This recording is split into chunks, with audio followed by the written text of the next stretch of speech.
the E30 all the way to Las Vegas because we needed some help from Revolution Streetcars here in Las Vegas. They are helping us fit up an exhaust for this car because there's no bolt-on exhaust that you can buy off the market to fit for this LS swapped E30. Everything that I've seen is custom. They are going to work their magic and fit an exhaust that also is going to flow all the air out of the headers on the LS engine because we don't want to restrict any of the power or cause any problems. Before installing this, I wanted to show you guys my plan for the oil system setup because I chose to do a oil cooler on this car because we're going to need as much cooling as possible because of how small the engine bay is in this car. It's going to hold on to a lot of heat. So I am also working with DEI, which they are known for heat and sound control, and I am putting heat shields and heat wrap, exhaust wrap on as many things as I can on this car, and I think I might even wrap my entire exhaust underneath this car because I don't want the cabin to, absorb a lot of heat. I don't want to be dying while I'm driving this car on the track. And I also don't want to be boiling any fluids in this car because that could create a lot of problems like brake fade, clutch fade, etc., etc. So for the oil system, I chose Improved Racing because I have heard absolutely amazing things about them. And I'm also going to be installing it in my Camaro. I chose their Dash 10 AN line. This is also rated for fuel and oil. Since I'm running a Moroso front sump oil pan on my car due to the way the front subframe is, it came with this oil filter which goes on the back driver's side of the oil pan, and it bolts in sideways like this, and my headers are right here, and so my oil filter would not fit with this. Through Improved Racing, I got a remote oil filter mount, which is so cool because you can mount this anywhere you want in the engine bay to make servicing your car very, very easy. And I just customized this for exactly how I needed. I got all the fittings to fit my Dash 10 AN hose. And I also got this little fitting. Obviously you have to do Loctite on it, but this goes right in here. You can choose any size you want based off of what size oil filter you guys need. And I run everything AMSOIL, of course, and then this screws on just like this to give you guys a visual of how it's gonna be in the engine bay. So I have my Moroso oil pan, all full aluminum, and this is the fitting. I'm gonna put some of the Improved Racing fittings in here, probably draw it around in a circle, mount this in a good serviceable location, something like here, somewhere where I will not have any ground clearance issues. We want to remove the oil system from anywhere that it could possibly get damaged when we're on the track. You're going to be able to service this, and it's going to be able to run up and into my Mishimoto oil cooler, which I've had that forever, and the Improved Racing system completes that entire setup and makes that run perfect. And then I'm going to use more of the Improved Racing fittings and feed it all the way back into the oil pan fitting. They finished up the exhaust. It is absolutely beautiful. I ended up wrapping the exhaust in the DEI exhaust wrap, and to me, it makes the exhaust look even better. It does cover up those beautiful welds they crafted, but the wrap will keep a lot of the heat from entering into the greenhouse of the car. And I did not want the exhaust to boil up where the fuel tank is, so I want to reduce as much heat as possible in the fuel tank along with in the engine bay. Now I'm going to show you guys quickly in the engine bay the Willwood components and many more to get this thing completed. In this intake right here, I had to put a little connector piece from this 90-degree little elbow. This on the other side I bought literally off of Amazon. It's where the mass airflow sensor is, and I might even have to push this. Even this I got on Amazon. It's a 45-degree down into a K&N intake filter, which I found that has a 4-inch diameter. I just closed out this section of the water pump. These lines usually run inside of the car to run the heater core. Obviously I didn't need that, so I just looped that, which there's plenty of kits online for that. Of course, everything has DEI, including my headers and my spark plug wires. For the coolant system, I am running the Mishimoto E30, E36 radiator. So we had to figure out where to put the cap and the overflow. We kind of are just dumping on the ground for now. Eventually, I'm just gonna build something little over here to hold the coolant overflow so we don't lose coolant as the coolant gets hot. We put the cap in the line. This is Revolution Streetcar's idea.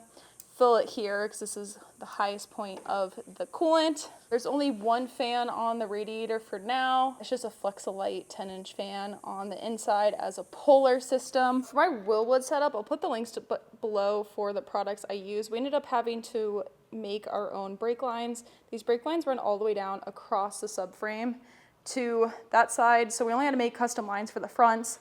The rear is connected all the way up. The rear is connected down there in the stock location on the bottom left of the screen, and we built those custom lines all the way up to the proportioning valve. The proportioning valve from them is really cool because you are able to adjust the front and rear brakes, which we can't adjust now because we don't really know how to adjust it. You adjust that when you're on the track, dialing in the car, making it perfect.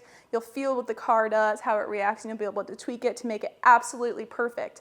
What else is great about the proportioning valve is that if the front brakes or the rear brakes, one of them give out, no matter what, you still will have 50% of your brakes, which is really important for safety, which is one of the most important things I've been focusing on this car, aka why I spent the money to do a roll cage in this car. Clutch Master is also from Willwood. It is the compact master cylinder.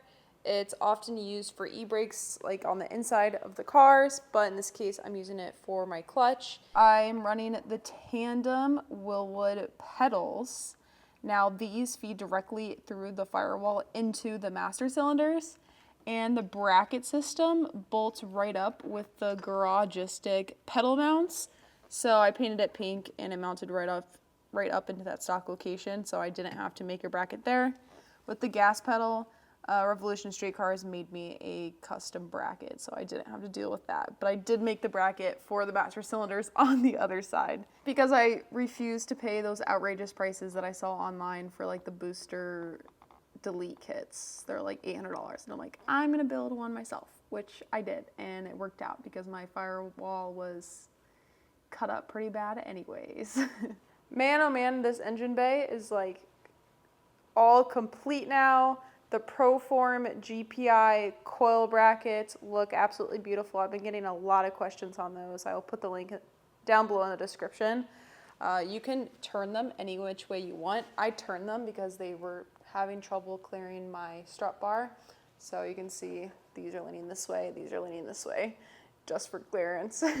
With my GPI plug wires, love those. I think these brackets only work for these valve covers from GPI. So fair warning on that. I believe you can't mount them with others. And before we officially start her up, I didn't film the process of all the fluids being filled up because the guys did all that for me. I know. But I dropped off a whole bag of Amsoil, and of course I used all Amsoil on the E30. Put in the 10W30 racing oil, a little smaller weight than what I put in my Camaro because this engine is just cammed.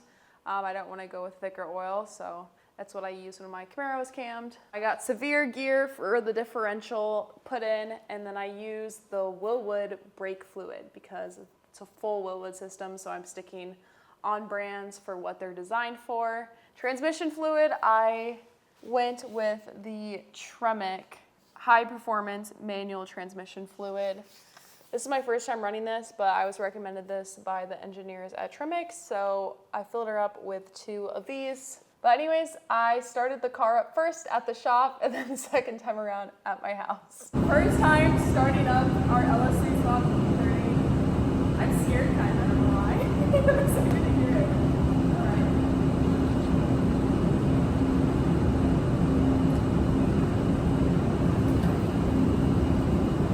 Then press the start. Ready, guys?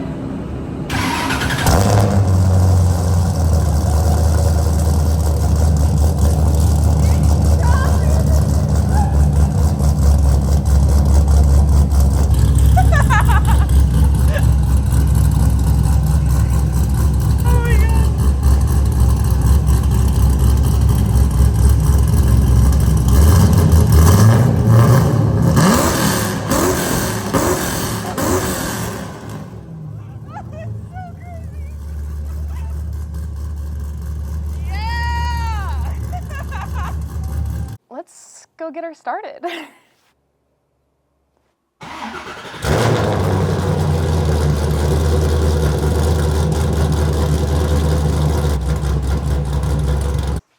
It sounds insane. I am so shocked that they finalized the details in this car and got her running. The car is not tuned, it has no gauges, and it doesn't have the race pack dash hooked up yet, so there is a lot more to go. I can't drive it on the street. It is not registered yet, so a lot of little things I need to work on, so stay tuned for that process, and eventually I'll be able to take her on the street. I have no idea what the car feels like. All I've been doing is turning it on and off. So there's a lot to look forward to. Stay tuned. Thanks again for sticking along this long process of building this E30 with me. I hope you all have an amazing day or night, whatever time it is, and I'll see you guys in the next one. More E30 videos.